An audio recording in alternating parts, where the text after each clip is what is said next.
Huntsman Clan, welcome back. Today, we're doing a quickie for you. It's 3-Minute Thursday. We're gonna go over cat quivers. I'm super excited. This is something I've been using for a long time. I've tried all different kinds of quivers, bow quivers, side quivers, over the shoulder quivers, and I feel like cat quivers definitely has the best all around in terms of versatility. So without further ado, let's throw 3 minutes on the clock and let's get into it.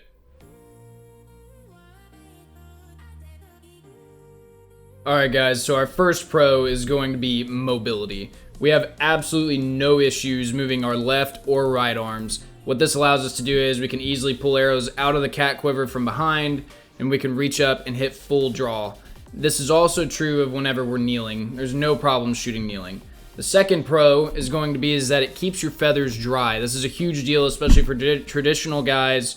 Whenever we're trying to keep our feathers from getting wet, it makes them shoot a lot better. The third and final pro that I want to really highlight today is the ability to actually put the bow on your back and have both hands free. I was owl-dad hunting just this past week, and having both hands free in order to be able to climb, that is a big deal. So big perks to that.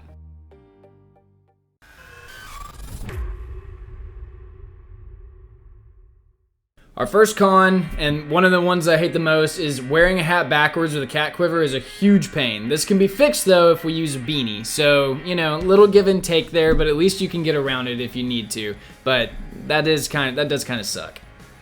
Second thing is, and this is really annoying, especially if you're in the field and you're trying to move fast, sometimes it can be a pain to get the arrows in the quiver. Once you've been doing it for a while, it's really not such a big deal. You can usually find it pretty quick. I mean, you know, everybody has a little bit of trouble finding the hole sometimes. but yeah, so that can be an issue too. But, you know, just takes a little bit of work. All right, guys, so we're gonna go top to bottom on this bad boy. So at the top, we have this felt covering that you guys can see. It's got a big pocket on the front of it. It works pretty well. You can put doe estras, flashlights, you know, grunt calls, bugles, whatever you need in there. It's not giant and it's not waterproof, so I wouldn't recommend sticking electronics in it if it's going to be wet wherever you are, but it works pretty good. On the back, you can see here, we've got the strap attachment points. We've got 2 shoulder straps. They have some padding on them. They're pretty nice. They feel good. The quiver is quite comfortable, so that's not really a problem in terms of wearing it. You can adjust, obviously. You can see it's just like your typical buckle.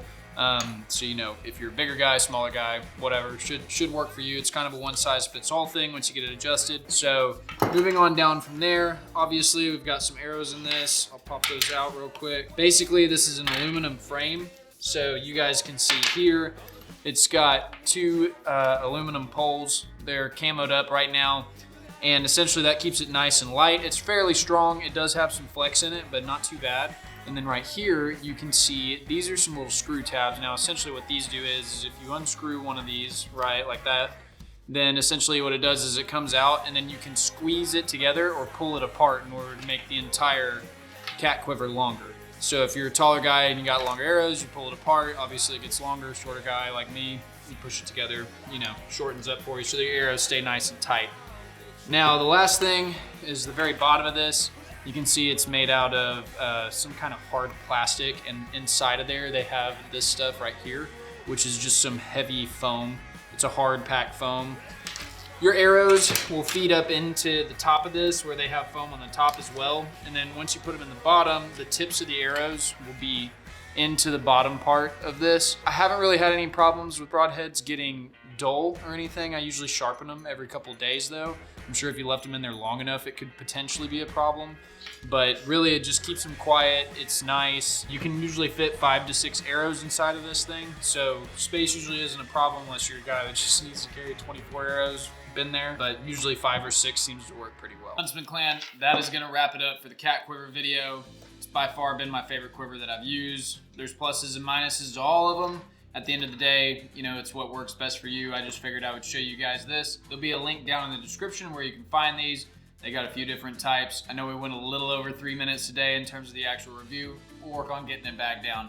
If you like the video, please leave some comments down below. Let me know what your thoughts are. Like it and subscribe. Peace out, guys.